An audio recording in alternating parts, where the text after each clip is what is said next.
Bien, Remedios Varo es una artista que, pese a la retrospectiva que se hizo en el año 88, y tuve el honor de ser el comisariado, y fue, entre otras cosas, cuando realicé mi tesis doctoral sobre el surrealismo, vi que sobre Remedios pues no había absolutamente nada importante escrito sobre ella. Entre otros motivos, por supuesto, es lo que se ha hecho referencia, Fernando, al ser uno de los integrantes del exilio español y que hay que decir, lo verán en la obra que les voy a exponer, la entidad lingüística de Remedios Varo se va a crear, a formalizar y configurar en México a partir del año 41 hasta su fallecimiento, un fallecimiento lamentablemente temprano, en 1963. Desde entonces, pues la figura de Remedios paulatinamente ha ido tomando el puesto que se merece dentro de las creadoras surrealistas, y en Europa la única exposición antológica pues fue en el año 88 en Madrid, y con posterioridad ha habido pequeñas exposiciones cuando han abordado el surrealismo en España, en donde hay alguna obra que verdaderamente es significativa. También hay que decir que en nuestro país, excepto el Reina Sofía, que tiene dos obras, una de ellas las veremos, no representativas de su entidad surrealista, y el Museo de Valladolid, el Museo de Herrera, no existe obra de Remedios, con lo cual, y a pesar de los escritos que se han hecho, todavía, por lo menos al gran público, pues es una desconocida, y no digamos en nuestra querida universidad, donde hay tantas ausencias, y una de ellas es la de Remedios Varo, y casi si me apuran, pues también la del gran Óscar Domínguez, que gracias a Fernando y a otros investigadores pues tiene una mayor relevancia y conocimiento. No es casual el hecho de que los grandes aportaciones surrealistas, y entre ellas está Remedios Varo, pues lo sean en el extranjero. Me refiero a Miró, a Dalí, a Óscar y a Remedios. Podríamos hablar de Granel, podríamos hablar de Esteban Francés, pero ninguno tiene la repercusión de estos cuatro, que verdaderamente, perteneciendo a esta vanguardia internacional, que nada tiene que ver con la vanguardia española o ese arte nuevo que se estudia, es algo distinto, ni mejor ni peor, pero distinto. Pues de ahí que he creído oportuno, dada la invitación, pues hablar de Remedios Varo.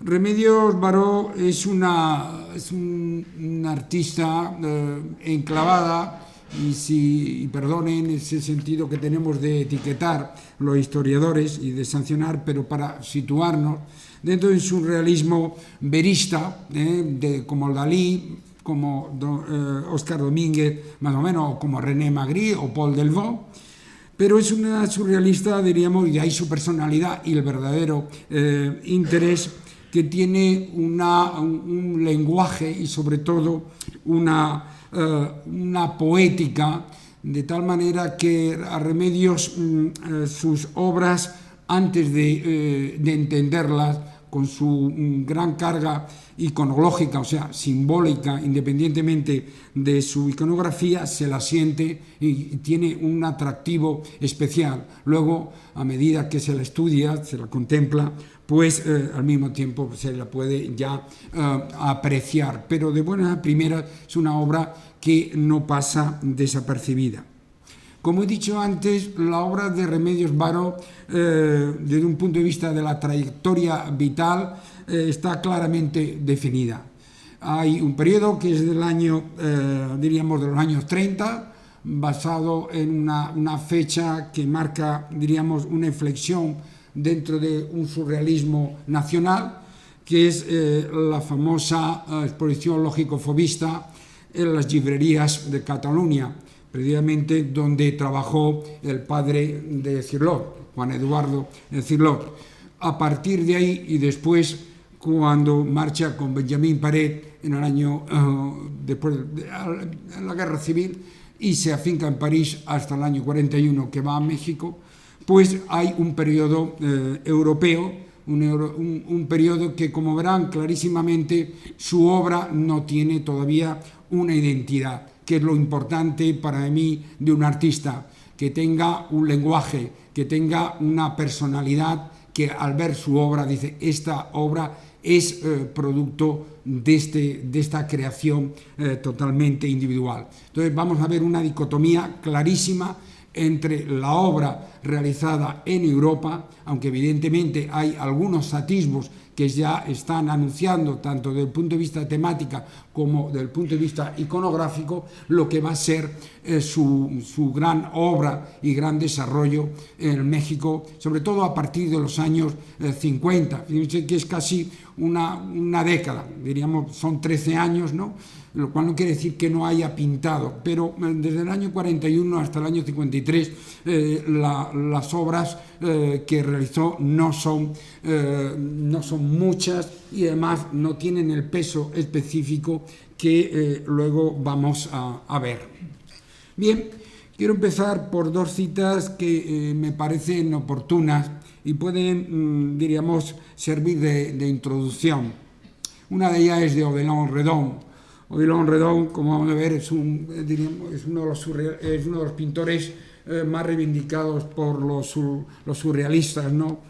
Y nos dice así, dice, toda mi originalidad consiste, pues, en hacer vivir humanamente a los seres inverosímiles según las leyes de lo verosímil, poniendo siempre, cuando sea posible, la copia de lo visible al servicio de lo invisible. Y otra, del ensayista Félix de Azúa, que nos dice así, la pintura nos permite ver mundos que nunca han existido, pero que no por eso dejan de ser reales y verdaderos para el intelecto y para la sensibilidad. Creo que estas dos opiniones o dos reflexiones pues nos pueden ayudar y servir de introito. Bien, voy a realizar un preámbulo para contextualizar el surrealismo de Remedios y ver las concomitancias y algunas analogías de las cuales Remedios también participa.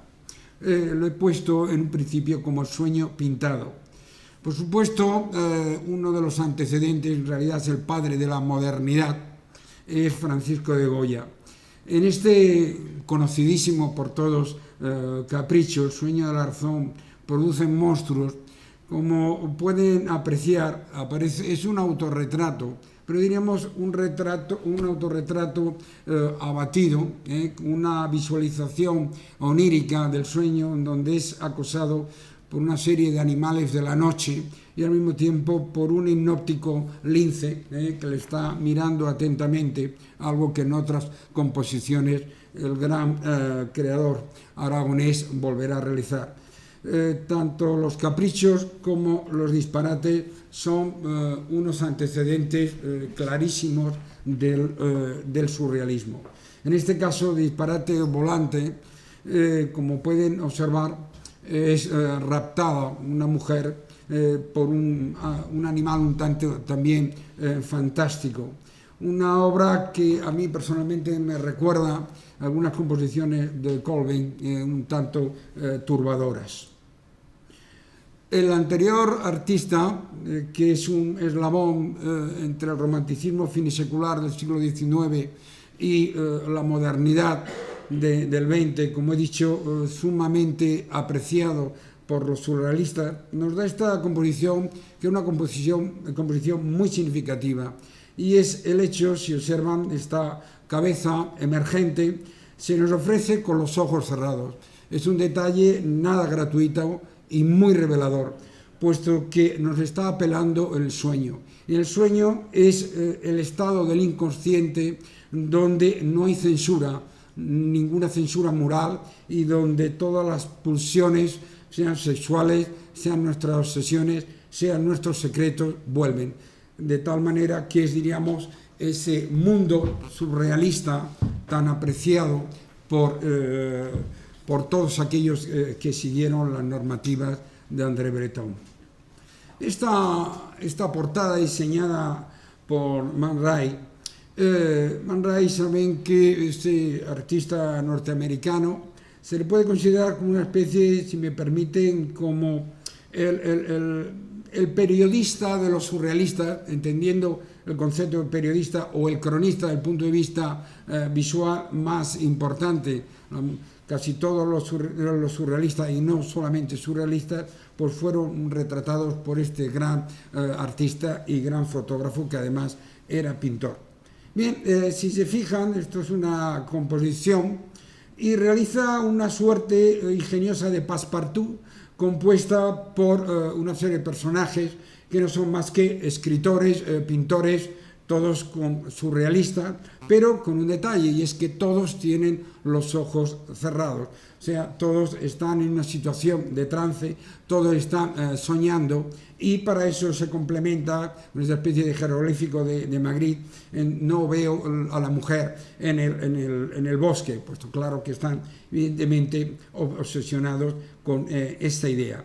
Pero la idea es el punto de vista que tanto Dillon Redon como esta fotografía de Man Ray, como esta fotografía de Roland Penrose, otro de los grandes surrealistas y teóricos, pues nos pone a cuatro musas muy relacionadas con el surrealismo, como es Leonora Carrington, Lee Miller, Andy Fedolin, que es la musa y bailarina compañera, diríamos, sentimental, aunque tuvo mucho sentimiento en este sentido, Man Ray, y Nuch Eluard, la mujer de Paul Eluard. Observen que también aparecen todas dormidas, como la taza que llevan, como si fuese una infusión que al ingerirla pues la han situado en este trance. Bien, quizás esta obra de Joan Miró, este es el color de mis sueños, sea una de las obras más definitorias del surrealismo en su sentido, diríamos, más esencial, y al mismo tiempo que nos está dando unas connotaciones muy propias del gran pintor Joan Miró. Observen, por ejemplo, un elemento más que iconográfico, diríamos, de lenguaje letrístico, el letrismo, que tanto la vanguardia expuso desde los futuristas, dadaístas, etcétera, etcétera. Pues ese sentido caligráfico, donde pone foto y al mismo tiempo el color de mis sueños, ese sentido caligráfico lineal es muy característico de la obra de Joan Miró, y el mismo hecho esa concesión generosa al espacio y diríamos la mancha azul, que solamente piensen en muchísimos casos los surrealistas, hay un choque entre el título, lo que se dice y lo que se muestra. Precisamente al no tener muchas veces esa relación es lo que produce ese impacto y este choque psicológico que también sitúa al contemplador de una manera especial y puede, diríamos, percibir cosas que en un principio, no de manera literal, pues las tiene.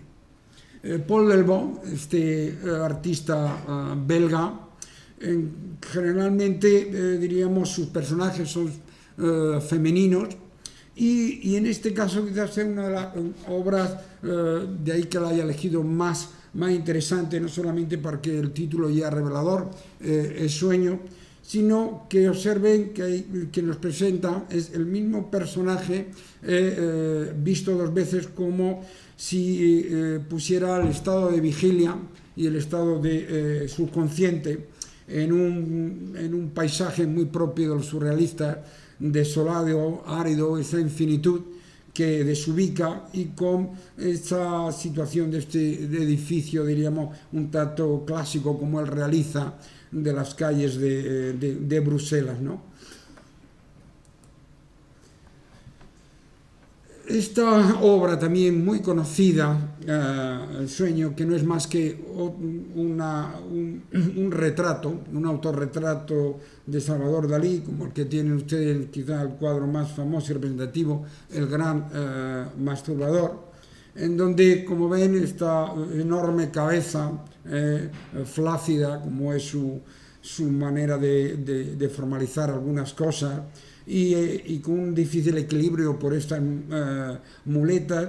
Pero lo más interesante, independientemente otra vez de esos espacios infinitos que no abarcamos, ¿no? Que muchas veces sucede en el sueño, me llama la atención ese paño que está adherido al cuello. Un paño que ya él dispuso en otras obras.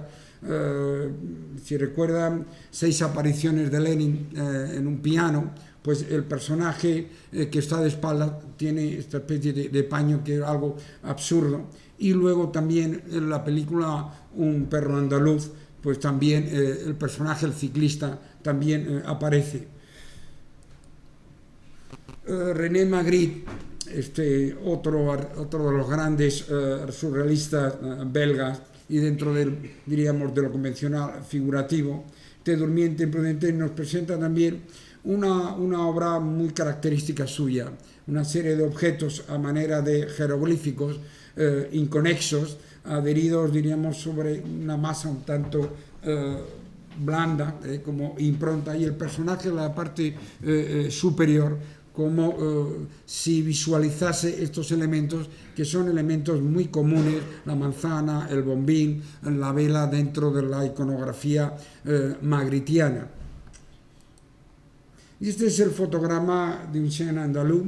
Sin duda, un chien andaluz junto con La Edad de Oro son, a mi criterio, el díptico surrealista más interesante que ha expresado el surrealismo en este género cinematográfico. Esta obra es de los últimos fotogramas, en donde, claro, había que hacer la secuencia, pero es también muy característico, y luego ha sido muy copiada en películas, en donde la acción se desarrolla en un interior, pero la siguiente imagen ya está en un exterior. Entonces, el personaje que aquí vemos tumbado, antes pues ha sido asesinado por sus osías, por un doble, y en vez de caer en la habitación donde se produce el homicidio, pues se produce en un bosque. En realidad, Un perro andaluz es lo que podemos llamar el subconsciente filmado, y va a tener mucha importancia porque los años más creativos de Salvador Dalí, a partir del año 29 hasta el final, 39, pues muchos de los cuadros, si ustedes observan y ven la película Un perro andaluz, están inspirados, tanto es así que se puede hacer cotejar un cuadro con un fotograma, y verán ustedes el paralelismo, o sea que le sacó y se inspiró bastantes obras Salvador Dalí de esta obra realizada junto con Buñuel. Bien, vamos a ver una serie de retratos de Remedios Varo. Soy de la opinión, y quizás a ustedes les habrá suscitado esto, cuando tú admiras a alguien desde el punto de vista de la creación, sea pintor, sea escritor, cineasta o músico, pues te entra la curiosidad, sobre todo porque le estás admirando, si la excelencia de su creación es paralela con su persona. Lamentablemente, muchas veces, además, se lo decía esta mañana a Clara, no suele ser así.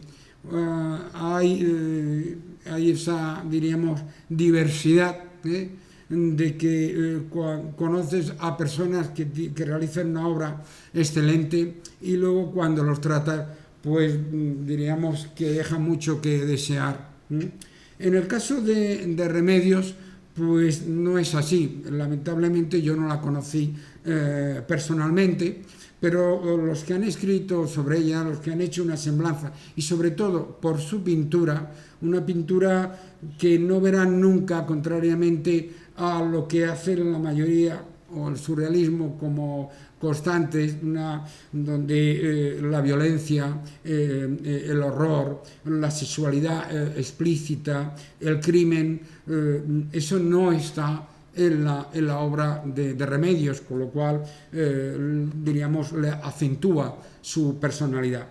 Bien, esta es una fotografía tendría unos 16 años y era una fotografía tomada cuando ella asistía a la Academia de San Fernando de Madrid. Saben ustedes que ella nació por casualidad en Anglés, pueblecito de Girona. Su padre era andaluz y su madre vasca. O sea, no tiene absolutamente nada de catalana, aunque mis queridos catalanes se la han querido apropiar como todo y ya la llaman Remei. Yo no sé ella qué diría si levantara la cabeza, porque jamás firmó el Remei y nunca hizo alarde de ningún tipo de estos nacionalismos que existen ahora. Bien, si se fijan por su fisonomía, verán que es una persona que tiene unos ojos muy grandes, un pelo aunque recogido, verán que es una de las señas de identidad fisiológicas grandes, y una prominente nariz, que va a ser uno de los elementos que le va a causar más, diríamos, preocupación, diríamos, estética dentro de una coquetería femenina lógica. Esta es una fotografía, tiene aquí 35 años, y la verdad que va a ser muchas de las fisonomías que vamos a ver, y no va a tener muchas variables, ¿no? Esta es lo mismo, todas estas ya están realizadas en México.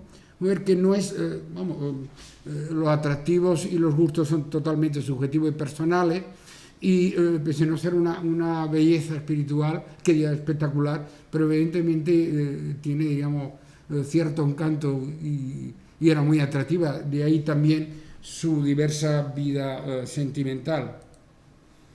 Este es un boceto que veremos que tiene su correspondencia en una obra, como muchísimas retratos donde la protagonista es ella, con lo cual observen que de alguna manera lo que está es viviendo deseos, recuerdos, elementos imaginados, en donde ella es la protagonista y nos lo así explicita. Este carboncillo, los ojos bastante grandes, y vean, por ejemplo, un encuentro que es un retrato totalmente clarísimo en esta composición, donde lo fantástico va a ser uno de los elementos más comunes, lo fantástico, lo fabuloso, lo misterioso, lo fascinante. Pónganle todos los epítetos, porque, en fin, tenemos que expresarnos en palabra y cada uno tendrá un sentimiento al ver la obra.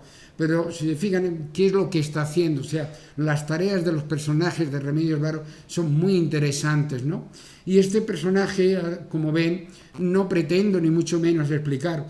Nunca, como historiador de arte, he creído que nuestra misión es explicar. Uno no explica, uno interpreta, y cada uno, con arreglo a su formación, a su sensibilidad y a su estado de ánimo, pues podrá captar mejor o peor una obra, no de elemento erudito. Entonces yo voy a hacer mi lectura, y como ven es bastante claro. Este personaje solo, observen lo de la soledad, pues en el fondo verán una serie de pequeños cofres, y ella está abriendo un cofre esperando algo que no sabemos lo que se encuentra, una especie de narciso. Es su propio retrato, un retrato con una expresión, como ven, muy melancólica, y la manera de expresar, por ejemplo, las manos, que me parecen unos sarmientos, y todo ese viento de esa ropa andrajosa que lo envuelve. Esta es otra obra, de la cual luego veremos dentro de lo que no es autorretrato, Villa Inesperada. Vean cómo las fisonomías son clarísimas, y aquí es interesante por dos cosas que vamos a ver, y luego que iconográficamente vamos a presentar, ¿no? Elementos. Este personaje pues queda sorprendido ante el no menos sorpresivo personaje que entra, y en esa especie de protección, en que es como buscando un asidero, pues su mano pues aparece junto a un muro, y los cabellos, fíjense que casi la envuelven. Luego vemos dos iconografías interesantes, como es la vela y luego ese gato que dentro de lo que podíamos hablar de los periodos que lo he dividido, vamos a hablar gatomaquia, que es un elemento también muy presente, curiosamente en las artistas surrealistas femeninas, como verán.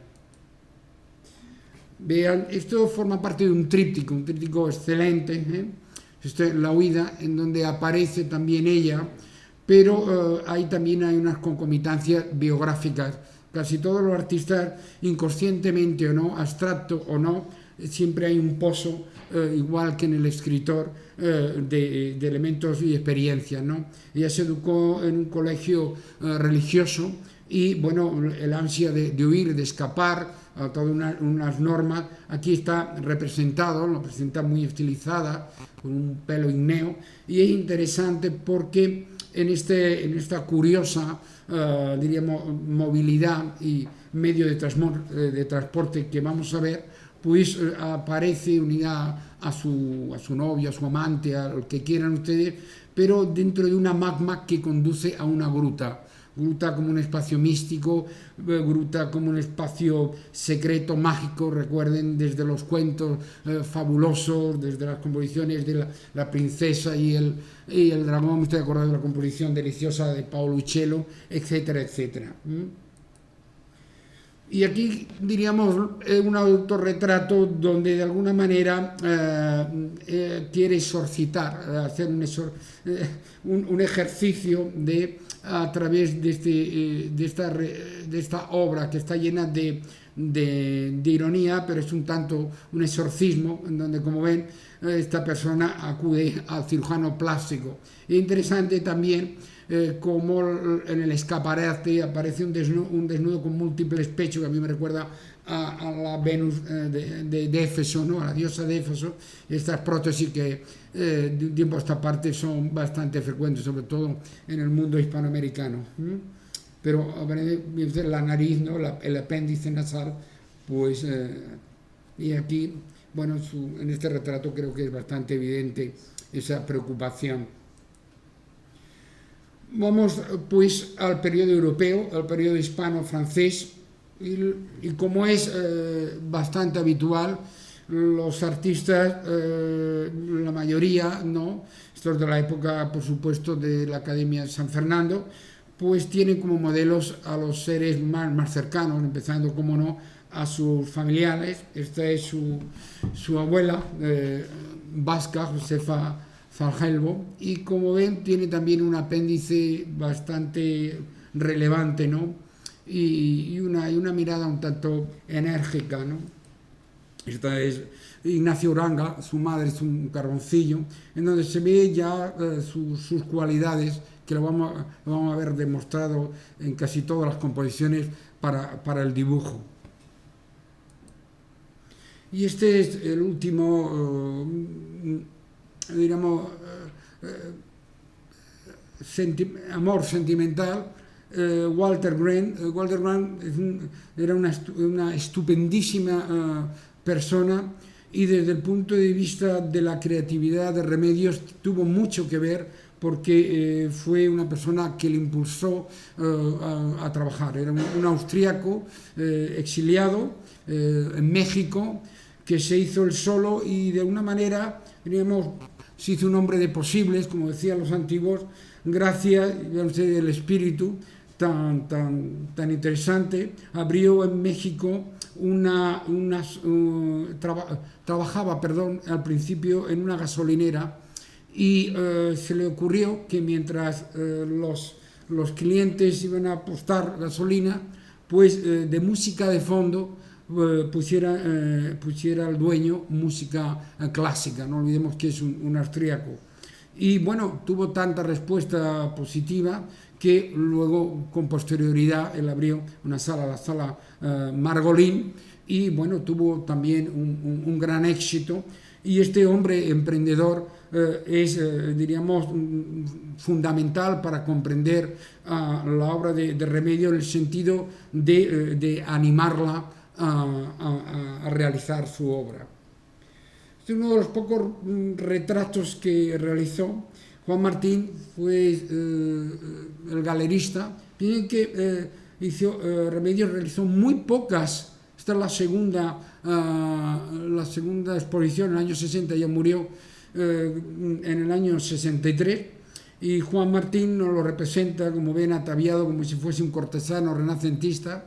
Y hay que destacar sobre todo, diríamos, la delectación a la hora de pintar los paños, ¿no? Ella también realizó algunos figurines e incluso realizó todo un vestuario para una obra teatral de Marc Chagall, ¿no? O sea, el diseño de los paños y en realidad el disfrazarse como Leonora Carrington, pues era algo que le gustaba con bastante. Bien, pongo tres surrealistas pertenecientes a la vanguardia realizada en España, es el que se ha denominado arte nuevo, y es Angelita Santos. Angelita Santos, que murió el año pasado, era la hermana de Rafael Santos Torroella, y esta chica, en el año 29, con muy poca edad, pues sorprendió en una exposición, realmente, tanto como se sabe por las crónicas, y llamó la atención a Ramón Gómez de la Serna hasta el punto que fue a visitar su obra antes de exponer en Madrid por la noticia a Valladolid. Y realizó esta obra, que es una especie de pendant y que ya anuncia su obra maestra, que luego veremos, Un mundo, que está en la Reina Sofía, y es La Tierra. Si observan, verán que lo que nos representa de una manera, diríamos, un tanto esquemática en cuanto a la formalidad, es una tierra, no es un mundo, es menos ambicioso en el concepto de mundo, como veremos. Los personajes que están, diríamos, realizando distintas tareas y se desenvuelven alrededor de esferas, ¿no? Algo que está dentro de lo fantástico. Tanto Ángeles Santos como sobre todo Maruja Mayo, la artista gallega, y luego Dali Tejero, son tres surrealistas, son tres mujeres de la vanguardia histórica, pero hay que subrayar con una enorme diferencia con respecto a Remedios, y es que su adhesión al surrealismo fue totalmente temporal, sobre todo en el caso de Maruja Mayo, porque Angelita Santos pronto se metió dentro de lo que podríamos llamar el realismo mágico, y su obra, desde el punto de vista numérico, no es muy grande.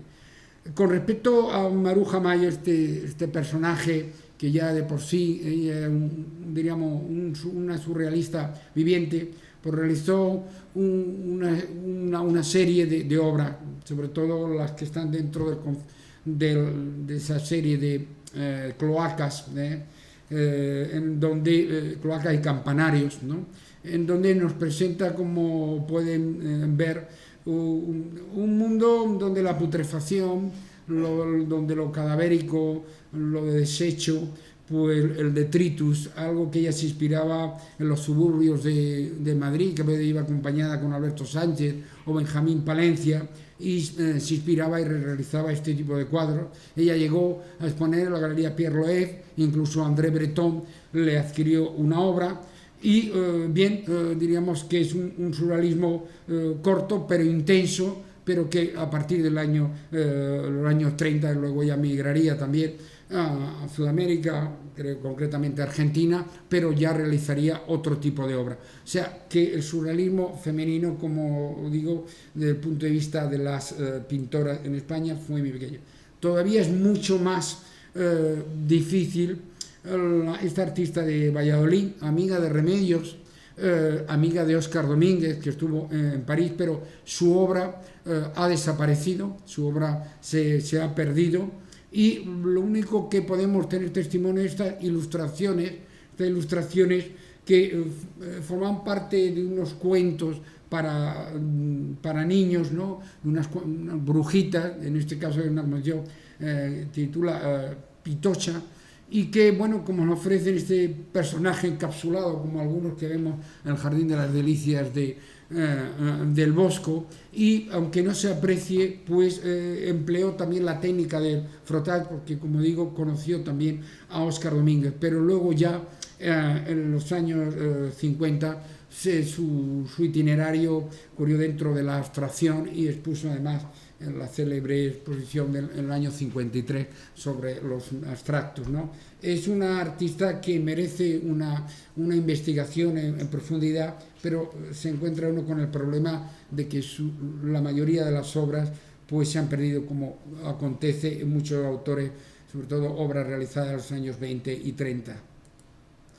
Bien, dentro de la ortodoxia surreal, esta obra no es surrealista, cuidado, es una obra del año 36, el mismo año que ella presenta su obra junto con otros artistas, entre otros Juan Ismael, en la librería de Cataluña, y es la que tiene el Reina Sofía. Modernidad, como ven, no es más que pues una exaltación a la modernidad representada sobre todo en el ferrocarril y en el rascacielos, que quizá había que destacar que ha conseguido muy bien el efecto cinético al poner en diagonal, como ven, el puente y cómo se va envolviendo con la bruma del humo.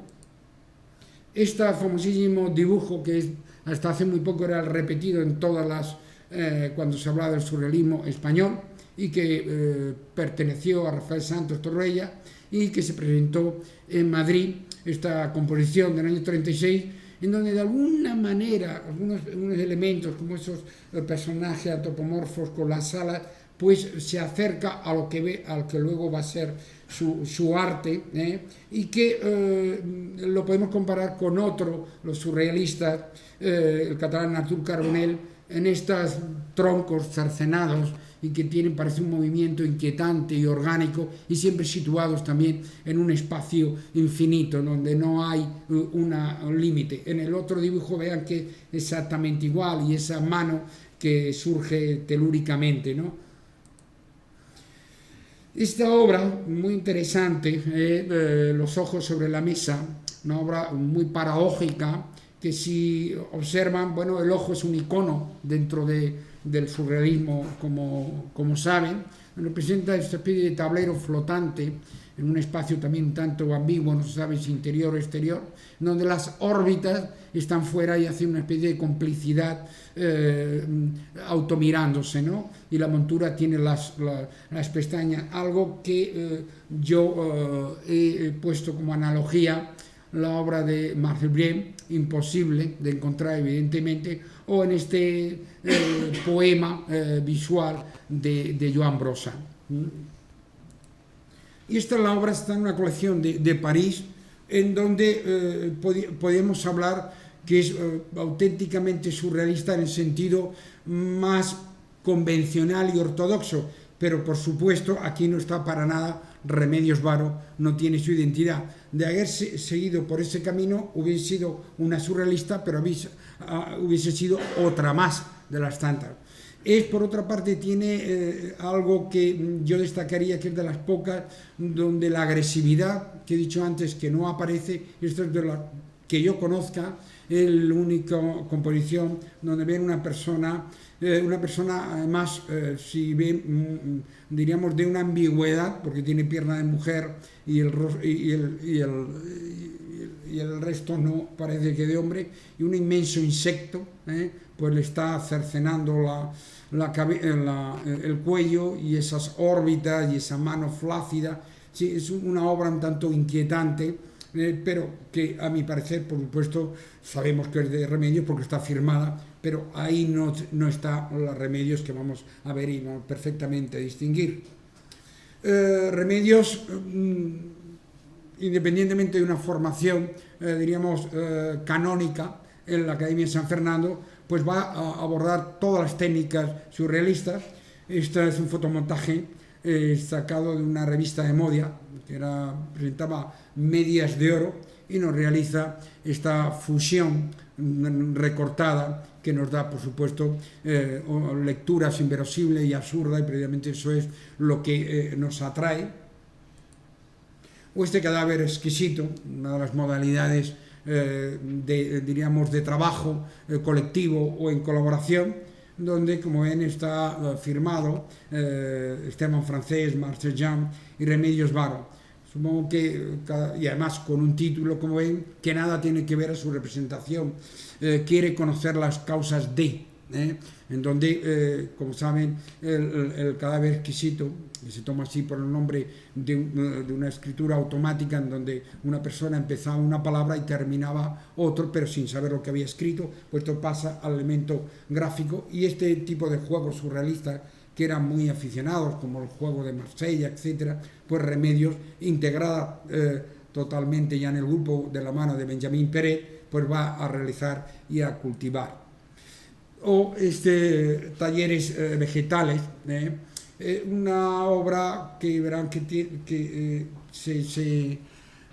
tiene analogías con Wolfgang Palen, con el fumage, y nos da como esta especie de elementos vegetales, ¿no? Donde aparece un rostro, una atmósfera también muy sui generis, y que recuerda mucho esas tempestades magnéticas del surrealista Wolfgang Palen, ¿no? Pero aquí aplicado con la técnica básicamente del humo, pero con incorporaciones cromáticas también.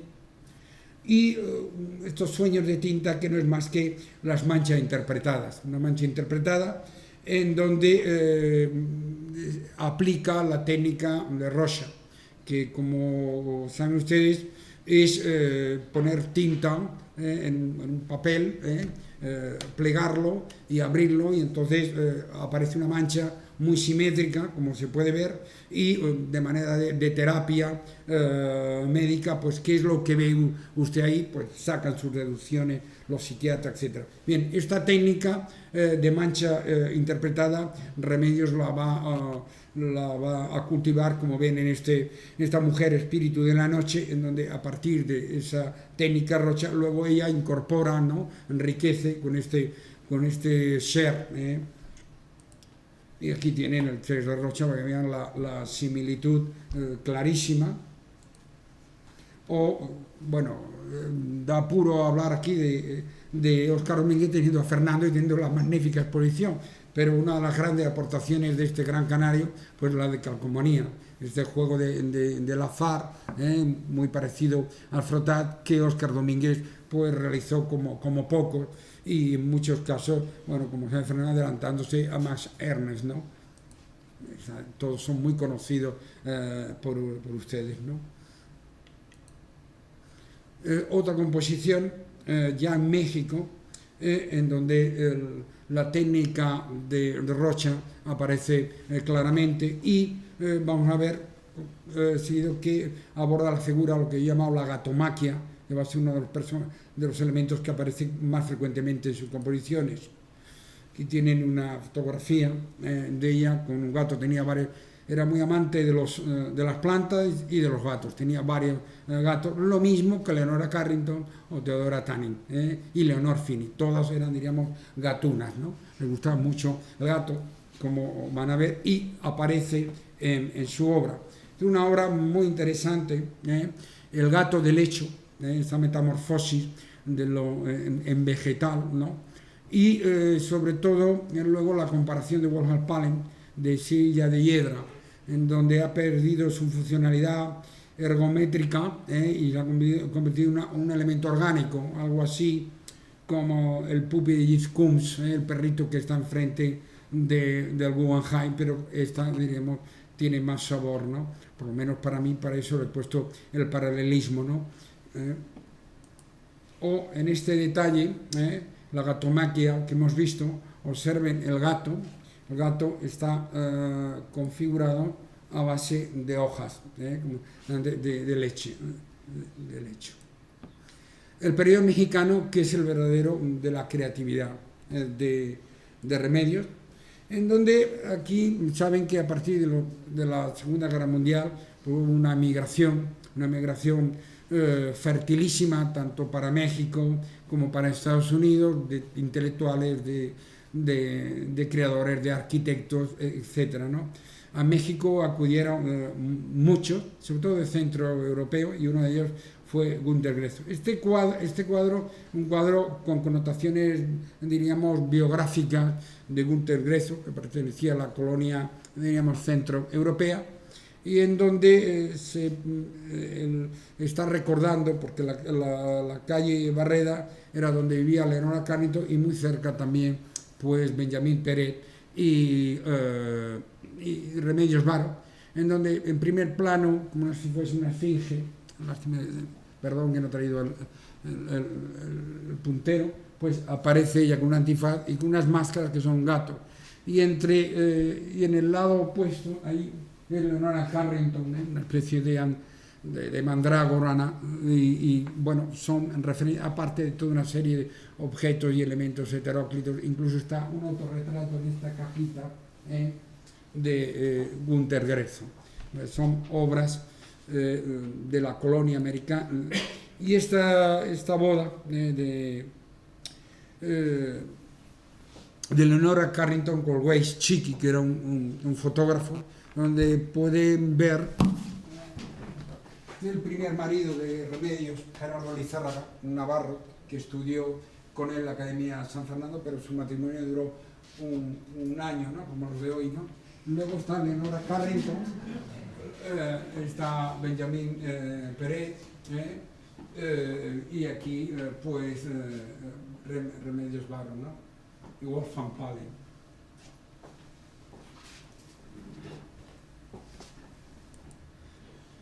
Bien, aquí la tiene pintando un cuadro que luego veremos. Los cuadros de Remedios Varo, yo muchas veces, y además si los ven, son auténticas joyas, porque es la antítesis del surrealismo automático. Son obras realizadas muy detenidamente, como una pintura medieval, como si iluminase un códice, y sobre todo los de pequeño formato. Generalmente no son cuadros grandes, sino más bien pequeños, donde el artista puede dominar, igual que el que dibuja, y son cuadros de una precisión y una exquisitez verdaderamente extraordinaria, ¿no? Que por mucho que le pongan la reproducción no se puede dar uno cuenta de las texturas, de las veladuras, del cromatismo que hay.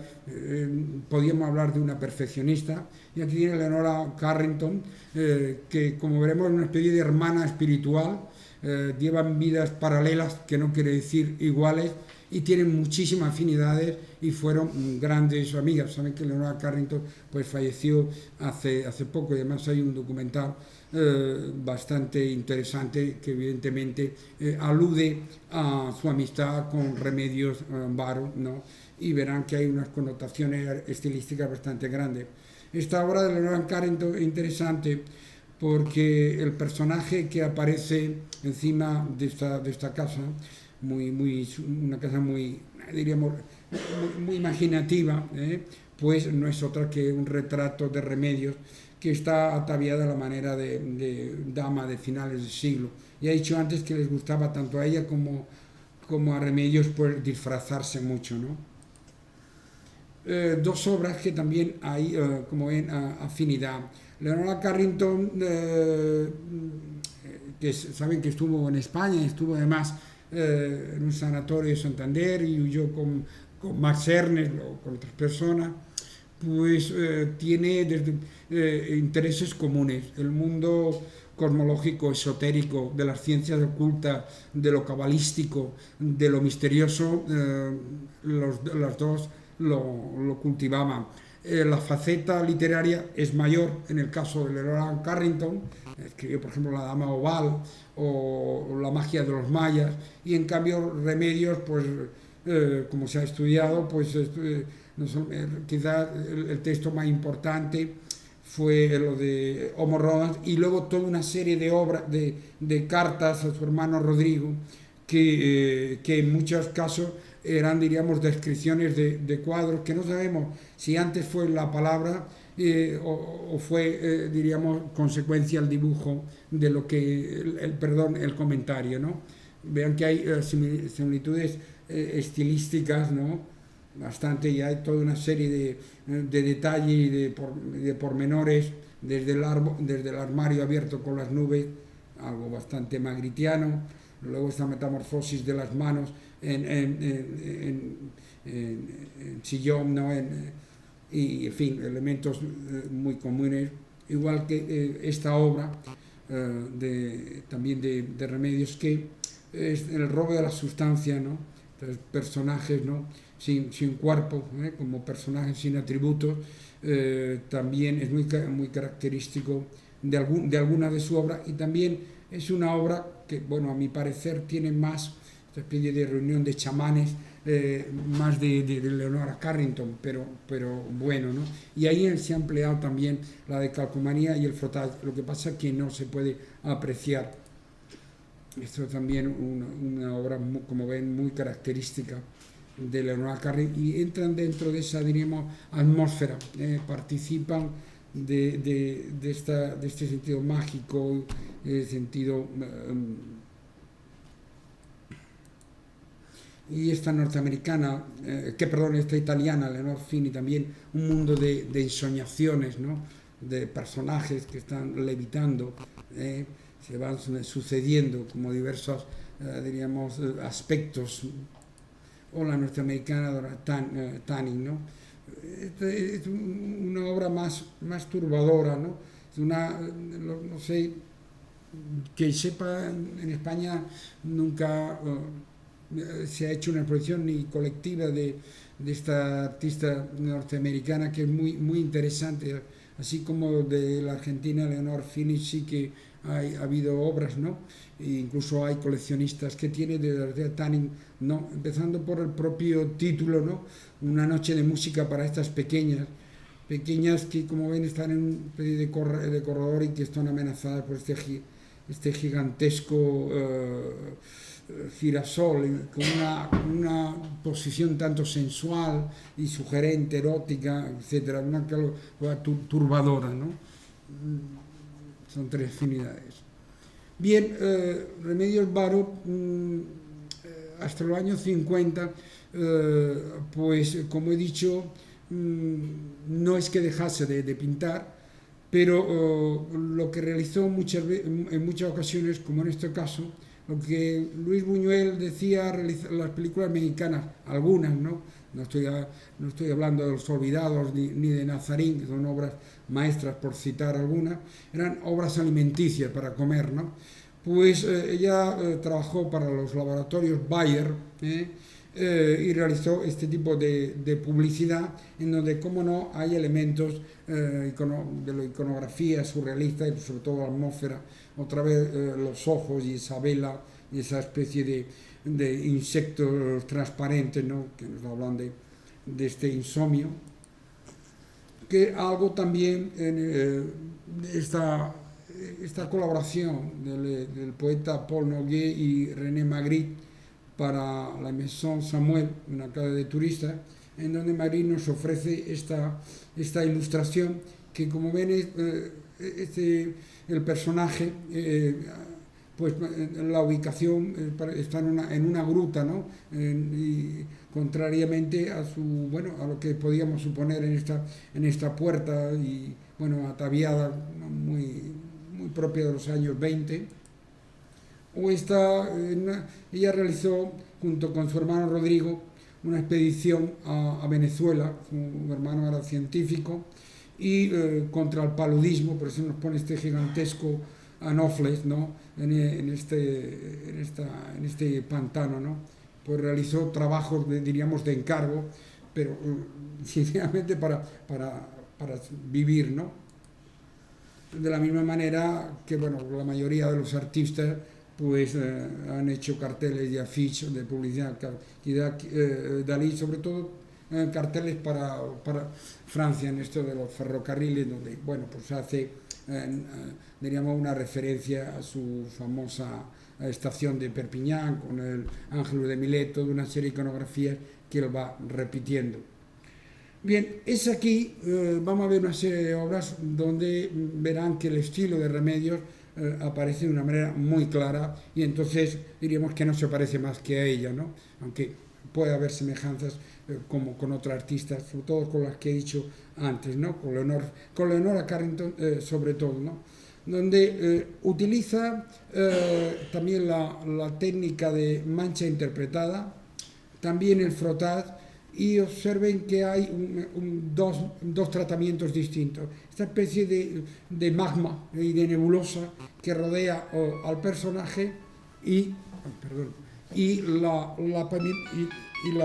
pavimentación realizada casi con escuadra y carnavón de una manera muy minuciosa y con un sentido, como verán, de la simetría, pero es debido al ejercicio de Esther Rocha, ¿no?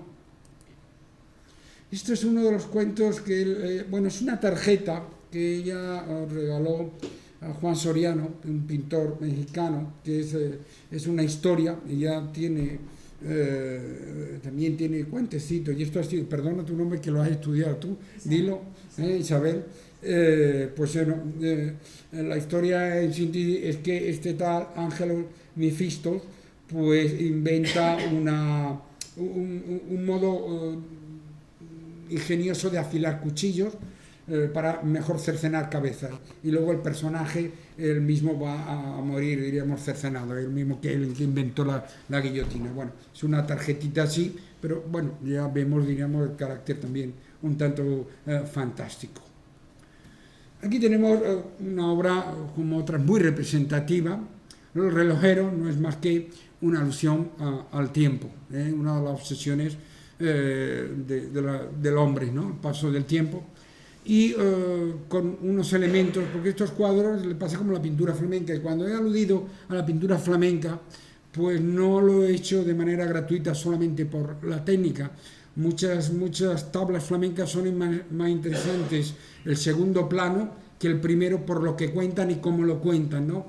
Y además con el sentido de detallismo. En este caso, pues no sé si aprecian, bueno, que este relojero pues tiene una revelación, y entra en una especie de disco, ¿no? Y una serie de relojes donde hay unos personajes, ¿no? Supongo que no pueden apreciarlo, que están ataviados y que corresponden a distintas épocas, el paso del tiempo. Y luego lo mismo que hemos visto en la composición anterior, hay una diferencia entre el pavimento, digamos, duro, y esa cubierta flácida, como si fuese de una jaima o de una tienda, ¿no? También vemos el gato y cómo el mecanismo de los relojes pues tiene una animación, diríamos, fantástica, y que esto pues me ha hecho ponerlo en analogía estas visiones de San Agustín como padre de la Iglesia, que no es más que la representación, como sabemos los historiadores, de estudiolos del Renacimiento, donde aquí también San Agustín, igual que el relojero, desde una ventana, pero quiere la inspiración divina, ¿no? Y realiza toda una nómina de objetos que son muy característicos del coleccionismo científico del 400, ¿no? Lo mismo podemos decir en armonía, en donde la música, que va a tener otro papel muy importante, ¿no? Recuerden los sufistas y recuerden también lo que es el elemento de la música como elemento de trance. Pues aquí vemos también lo de Breton, ¿no? Que le dijo, nada es tan maravilloso, ¿no? Lo maravilloso es uno de los elementos del surrealismo clarísimo. Vemos que hay personajes que se exudan de las paredes, y que en el caso de este también diríamos reloj, aquí músico, pues le ayuda en el pentagrama, ¿no? Todo en una atmósfera totalmente fantástica, incluso la litera, la parte superior del personaje, y todo con elementos que pululan, el pavimento parece un xilofón, tiene una animación, o sea, todo una atmósfera verdaderamente de lo maravilloso, ¿no? Que le hacemos parar, por ejemplo, al cuadro de Antonella de Messina, también San Jerónimo, saben que la iconografía de San Jerónimo es muy fértil, ¿no? Y que daba a pie sobre todo para ilustrarnos interiores. En este caso el interior es muy interesante porque si se fijan nos da en el lado derecho es un interior religioso, es una nave de una iglesia, mientras que en el lado izquierdo pues es un elemento doméstico y además que funde interior con exterior, y luego toda una serie de elementos que tienen todo un simbolismo. Piensen en el pavo real, que hay un simbolismo de la inmortalidad, según diríamos la mitología griega y romana, y perdiz, la perdiz es un símbolo de felicidad, de ahí que sacaban los cuentos y comieron perdices y fueron muy felices, ¿no? O sea, todo tiene un simbolismo. Este es uno de los cuadros más extraordinarios que yo destacaría, que es Creación de las aves. El elemento de creación, el elemento de demiurgo, de crear, muy propio de los alquimistas, como vamos a ver, es un elemento muy, muy querido por los surrealistas. Entonces, aquí está repleto de simbolismo. El personaje tiene, como ven, una apariencia de lechuza, simbolismo de la inteligencia, la sabiduría, recuerden Atenea, etc. Ven que como colgante tiene un violín, y del violín, de la música, emerge una energía, emerge una creatividad que hace que pueda dibujar, o sea, está creando pájaros, y hay varios elementos. Esto es muy curioso, yo le digo que hay que ver los cuadros muy detenidamente. Observen que para mayor, diremos, precisión, tiene una lupa, pero esa lupa tiene la forma de triángulo de divinidad, ¿no? Y que viene desde la esfera, desde el cosmos.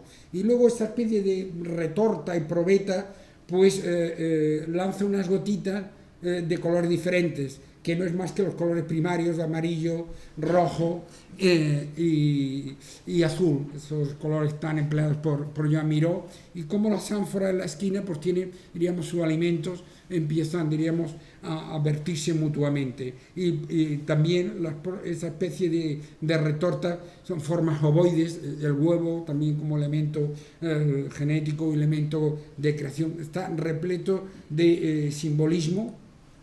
Lo mismo que, bueno, esta obra sobre el alquimista, pues no está, diremos, aludiendo a todo ese, diríamos, ansia del hombre de transformar, de crear, ¿no? Otra vez lo de Miurgo, pero con elementos fantásticos, como el pavimento sirve al mismo tiempo de atuendo, y todos estos engranajes que también con música, pues con poleas, como si fuesen autómatas, pues hacen este movimiento. O el humor, pero cuidado, no es un humor noir, el de Remedios es un humor blanco, lleno de ironía y de gracia, como vemos la felicidad de las damas, en donde, como ven estos personajes, son más bien espectros, pero sobre todo la movilidad con ruedas, son elementos que vamos a ver en otras obras. O esta, ¿no? Taller para damas, este también tiene una serie de elementos fantásticos, muy, muy curiosos. Se trata de un modisto, está haciendo diríamos, un pase de modelo, en donde el personaje principal, esto está en las epístolas de su hermano, está muchos escritos, y en algunas veces esto era como los cuentos, esto era una vez, ¿no? Pues aparece el personaje con un atuendo que parece más una cubierta de barco, tiene en el pecho una brújula. Luego los personajes que están, digamos, de contempladoras, ¿no? Pues una de ellas, como ven, pues se sostiene de manera milagrosa. El propio modista, pues por gafas tiene unas tijeras, pero quizás lo más interesante desde el punto de vista formal es esta dama que entra, que su conformidad, atuendo, pues me recuerda mucho el problema de los historiadores del arte, como diría André Breton, es que perdemos el ojo inocente, el ojo salvaje, todo nos recuerda, ¿no? Y de hecho lo estoy demostrando, todo lo que veo y me recuerda, por a mí este personaje me recuerda, como ven, esta cultura de Henry Moore, que parecen también muñecas rusas, ¿no? Ahí está, y por supuesto, cuando realizó esta obra, pues Remedios ya estaba criando malvas de hace mucho tiempo. También de humor, esta locomoción capilar, ¿no? O sea, qué acciones, las acciones son totalmente fantásticas. Sobre todo estos personajes que, bueno, por su pilosidad y fortaleza, pues van deambulando. Es interesante el detalle, porque el personaje que aparece en la ventana es un retrato de Walter, y el retrato, y ese, a quien rata es a Remedios Varo. O sea, el elemento biográfico está muy presente. Ahora voy a hacer la interacción cosmológica, ¿no? Tanto Leonora como ella, esa interrelación con el más allá, el mundo oculto, el estudio con todas las influencias que pudo tener, ¿no? Entonces el tema de la Luna, el tema de los astros y de los planetas también va a estar presente. Entonces he puesto una secuencia donde el elemento básico es la Luna. La Luna como símbolo de luz interior, como fuerza energética.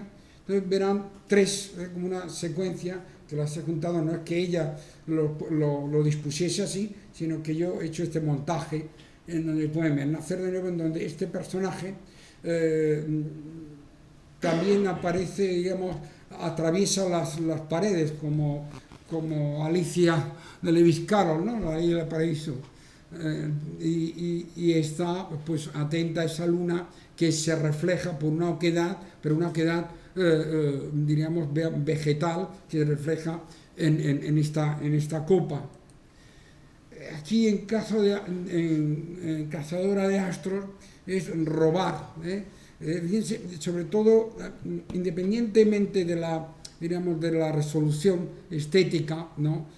Es la idea, robar la luna, lo que significa eso, ¿no? Y meterla en una jaula, ¿no?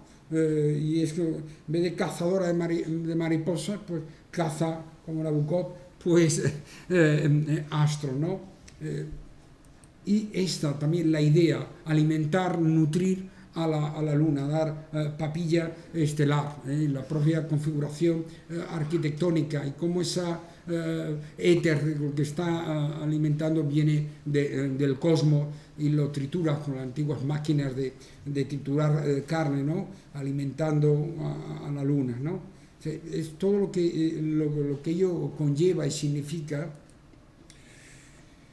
Bueno, las analogías parecen fáciles, pero bueno, del vagabundo, sobre todo aquí el tema, esto lo ha estudiado muy bien Janet Kaplan, que es la que hizo una tesis norteamericana, se publicó con ocasión de la exposición del año 88 por el Banco Exterior de España, esta norteamericana, a la cual tuve el placer de conocer, pues tuvo una beca maravillosa, cosa que nunca he tenido yo, y pudo trabajar. Me acuerdo que me dijo, bueno, yo es que esta tesis, aparte de estar en contacto con el extraordinario Walter, pues la escribió en Suiza, tranquilamente, con todo el tiempo, y bueno, y por supuesto es el libro de referencia de Remedios Varo, el de Janet Kaplan, sin duda alguna, ¿no? Bien, entonces, bien, las analogías, el Bosco, ese visionario, todas sus composiciones, de ahí que en muchos casos pues, se le ha dado precedentes del surrealismo como tantos. Pero en este caso, diríamos, el hombre casa, y sobre todo los tránsitos, los viajes. Miren que Remedios Varo, debido a la profesión de su padre, ingeniero industrial, pues, como he dicho, aunque nació en Anglés, en Girona, pues estuvo en Madrid, luego estuvo en París, luego en México, luego pasó una temporada en Venezuela. O sea, su vida ha sido un continuo viaje, un elemento nómada y errático, y entonces todo eso se va a expresar, pero lo expresa de manera fantástica. Aquí el vagabundo es literalmente llevar la casa a cuestas, como pueden ver, toda una serie de detalles. Tiene también su gato, y por supuesto tiene en este detalle de las tentaciones de San Antonio, en el Museo Llanelas Verdes de Lisboa, pues el sentido antropomorfo que pueden ver, ¿no? O sea, exploración de la fuente del Orinoco no es más que una referencia a esas expediciones que hizo con su hermano Rodrigo, en donde, como pueden ver, esta copa puede ser el Santo Grial, al fin y al cabo algo que iconográficamente es la fuente de la vida, la fuente de la inmortalidad, la fuente de la juventud, pero todo ello realizado de una manera fantástica.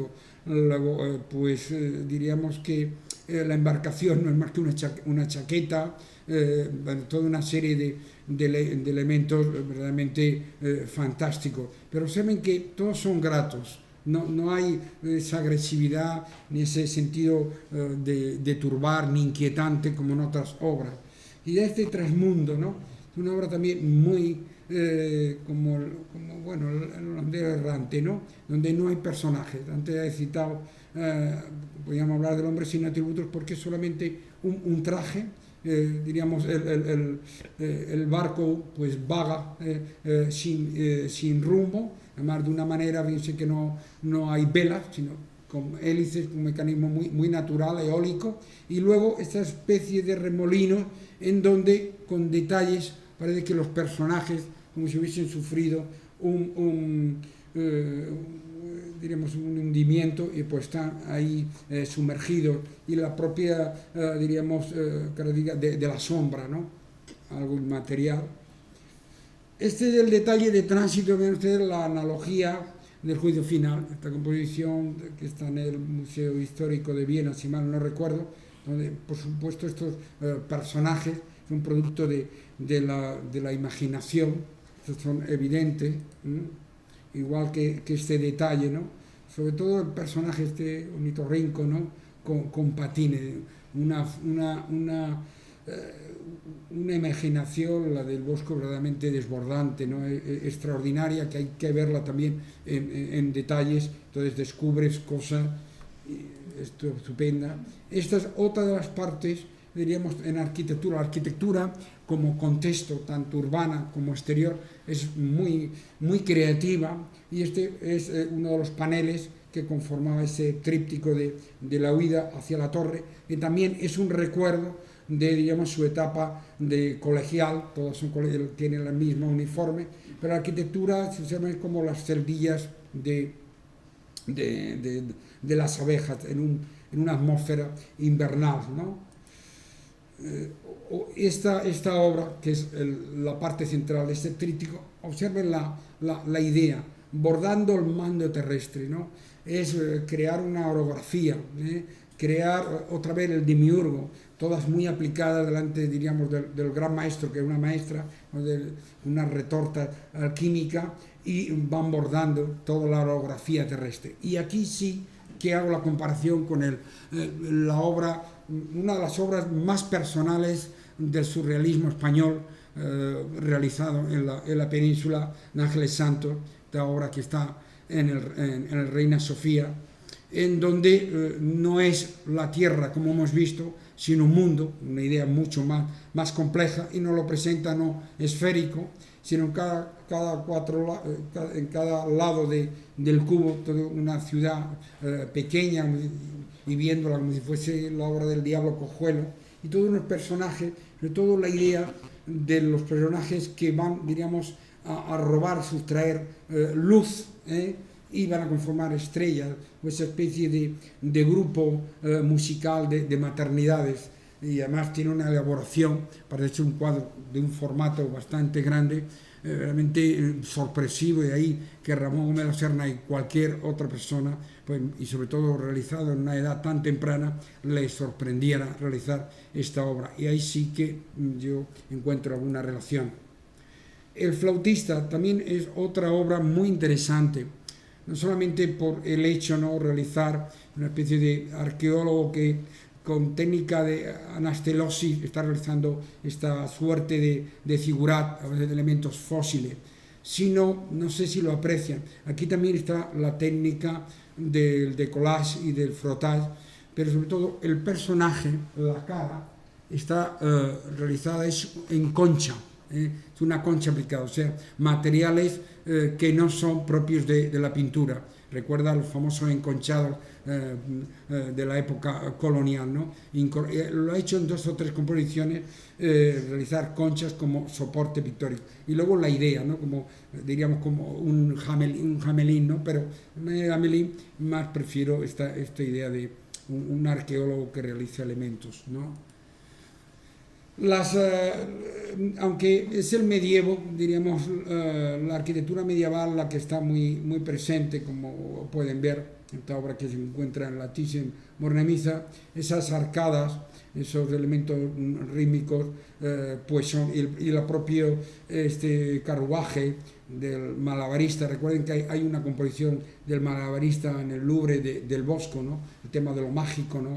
El prestidigitador es una cosa, pero es otra. Pues aquí aparece, o esta obra que evidentemente El viaje angustiado y Lo despedida, esta obra que hemos visto pintada, pues por supuesto la analogía arquitectónica con Giorgio de Chirico es claramente notoria, ¿no? Se inspiran, no copian, no es algo mimético. Todo el mundo pues tiene su padre y su madre, como decía Viola, referente a todos los artistas, todos tienen. El principal Picasso, ¿no? Que era una esponja y se copiaba, pero transformaba su genio, ¿no? Vemos claramente. O aquí, que es muy interesante, porque esta ciudad, arquitectura vegetal, esos troncos que se asemejan como a vasos comunicantes. Y a mí me recuerda mucho la obra de Escher, estas imágenes imposibles, no sabemos que si subimos o bajamos, todas unas comunicaciones también muy kafkianas, si quieren, ¿no? Hay cierta analogía. O esta obra espléndida, esto está en una, si mal no recuerdo, una colección de Norteamérica, La Espiral, con todo lo que significa de simbólico, el tránsito en espiral, en donde, como pueden ver, es una especie de ciudad-isla, como Tenochtitlán, la Tenochtitlán de los aztecas, donde unos canales pues van toda una serie de personajes también con unos elementos de traslación muy sui generis, ¿no?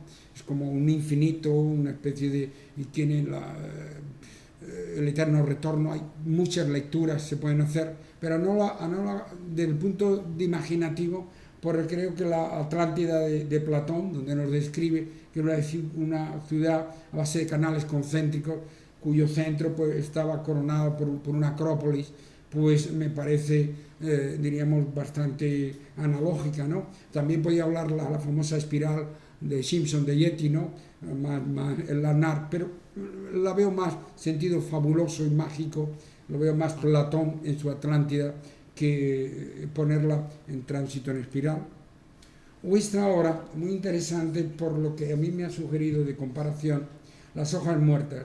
Saben que es en un interior, no en un interior, pero donde la foresta salvaje pues va creciendo y va, diríamos, ocupando el interior de esa casa, donde una especie de personaje homínido pues le ayuda a hilar a este personaje femenino. Vean que la alfombra no es una alfombra, sino como un trozo de césped. Bien, esta idea me ha recordado a ¿saben ustedes los 5 puntos famosos de Le Corbusier? Uno de ellos es utilizar, él decía utilizar pues las cubiertas, darle una utilidad funcional.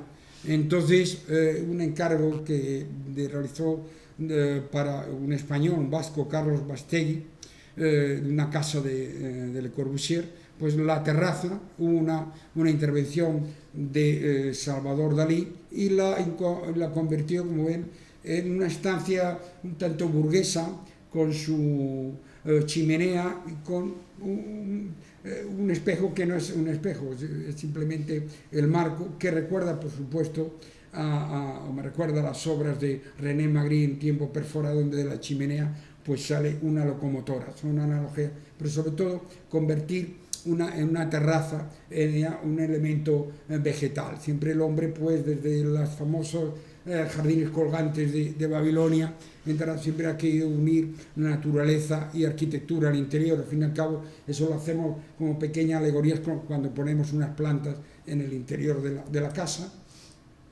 Y esta es la única escultura, no podemos hablar de Ogier Trouvé, no es un objeto encontrado, como los que hace magníficamente Óscar Domínguez, sino y además tiene su correspondencia, es la historia de un arqueólogo que hace una expedición en Mesopotamia y encuentra como era un paraguas, pero ese paraguas es un ala de un ser prehistórico, un Petapilecus de estos, y nos lo presenta así, y esto está confeccionado con huesos de pavo, huesos de pollo y huesos de espina de peces, ¿no? Y hace lo que hace un hombre Roald, un hombre en donde iconográficamente, como lo pueden ver, tiene bastantes elementos iconográficos que lo hace. Un texto editado, es un texto fantástico, junto con sus consejos y recetas.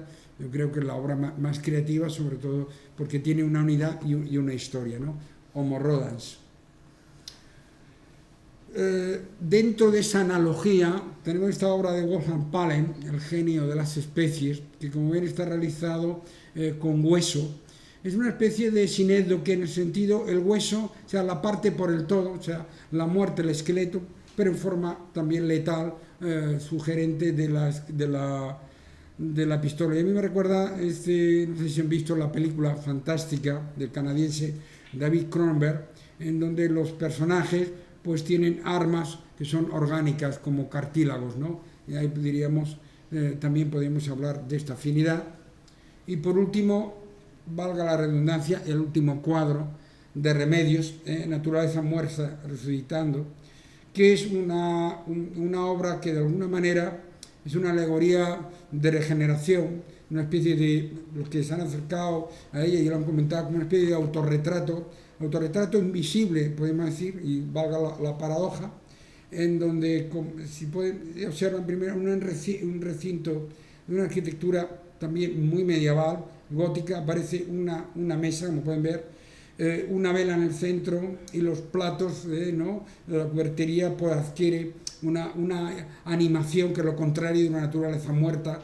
Pero lo curioso es que el fruto son granadas, son fresas que chocan y al chocar despiden la semilla.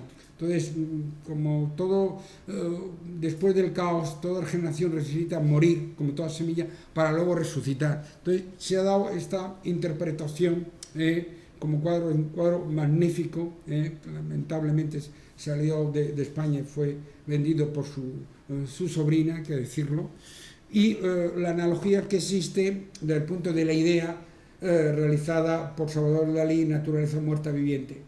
Es interesante en el caso de Dalí, como en tantos otros, porque vemos toda una serie de iconografías que en el caso de esta obra, pues muchas de ellas están en la Madonna de Portlligat. Por ejemplo, empezando por el fondo, es el mar de Cadaqués, que lo pinta en muchas de sus composiciones, acabando por la mano que lleva el cuerno del rinoceronte, que para él tiene propiedades afrodisíacas, empezando por el erizo del mar, que tiene todas unas connotaciones. Si leen, y se lo recomiendo, La vida secreta de Salvador Dalí, que es un libro de una creatividad, porque es una biografía totalmente inventada, ¿no? Es el deseo, no la realidad. Pues habla también de manera contradictoria en lo que es tanto el erizo le produce repulsión, pero al mismo tiempo es un elemento también comestible. O sea, toda una serie de elementos que, bueno, el título y la idea, pero claro, en el caso de Remedios Varo tiene un sentido mucho más trascendente y menos que, si me permiten, que la ocurrencia de Dalí, ¿no? Y bueno, nada más, muchas gracias.